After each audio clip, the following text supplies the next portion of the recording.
नारद, जो फिर से भगवान विष्णु के अवतार हैं, उन्होंने पांडवों और द्रौपदी को एक साथ रहने के लिए कुछ नियमों का पालन करने का सुझाव दिया। नियमों में से एक यह था कि द्रौपदी को प्रत्येक पांडव के साथ 1 वर्ष बिताना चाहिए और जब तक वह उनमें से किसी एक के साथ थी, किसी अन्य पांडव को उस महल में नहीं जाना चाहिए जहां वे हों। उनके नियम के किसी भी उल्लंघन की स्थिति में राज्य छोड़कर प्रायश्चित के रूप में 1 वर्ष की तीर्थ यात्रा का विधान था। पांडव और द्रौपदी खुशी से रह रहे थे। एक बार एक ब्राह्मण अर्जुन के पास दौड़ता हुआ आया और कहने लगा कि चोरों ने उसकी गाय चुरा ली है। अर्जुन चोरों को पकड़ने के लिए उनके साथ भागना चाहते थे, लेकिन उन्हें एहसास हुआ कि उनके धनुष और तीर युधिष्ठिर के महल में रखे थे और वह द्रौपदी के साथ वहां थे। वह थोड़ी देर के लिए झिझका, फिर ब्राह्मण की दुर्दशा देखकर वह अपना धनुष और बाण लेने युधिष्ठिर के महल में गया और चोरों को पकड़ने के लिए दौड़ा। चोरों को पकड़ने और उन्हें दंडित करने के बाद, ब्राह्मण की गायों को वापस लाने के बाद, अर्जुन वापस युधिष्ठिर के पास आए और उन्हें अपने नियम के उल्लंघन के बारे में बताया।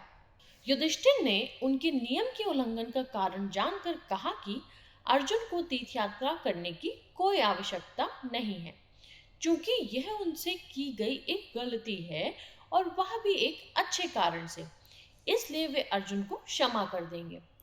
हालांकि अर्जुन कभी भी अपना वचन नहीं तोड़ेंगे। वह तुरंत 1 वर्ष की तीर्थ यात्रा के लिए निकल पड़े। शायद इसलिए अर्जुन भगवान कृष्ण के इतने पसंदीदा सखा हैं।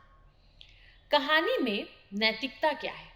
कहानी दर्शाती है कि अपनी बात पर कायम रहना कितना महत्वपूर्ण है, चाहे उसका कोई परिणाम हो या ना हो, चाहे वह कितना भी कठिन क्यों ना हो।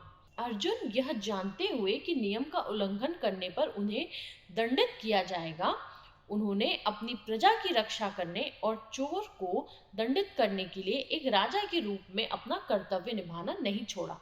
अतः मनुष्य को सदैव अपना कर्तव्य बिना किसी आलस्य या किसी प्रकार के भय के पालन करना चाहिए। ऐसे लोगों के लिए पुरस्कार तत्कालिक कठिनाइयों के रूप में सामने आते हैं, लेकिन अंत में सत्य की ही जीत होती है। अर्जुन की जीत भगवान के साथ शाश्वत मित्रता प्राप्त करने के रास्ते में थी। कल्पना कीजिए, अगर हर कोई अपनी बात पर कायम रहे और हमेशा सच बोले, तो क्या हमारे यहाँ भ्रष्टाचार होगा? क्या हमें गरीबी रहेगी? हालांकि इसे आत्मसात करना बहुत कठिन है, लेकिन जब तक हम सच्चे नहीं होंगे, तब तक कोई विकास नहीं होगा। अर्जुन की तरह यदि हर कोई अपना कर्तव्य निभाए, तो क्या बुद्धिमान लोगों के इतने बड़े समुदाय का विकास इतना धीमा होगा?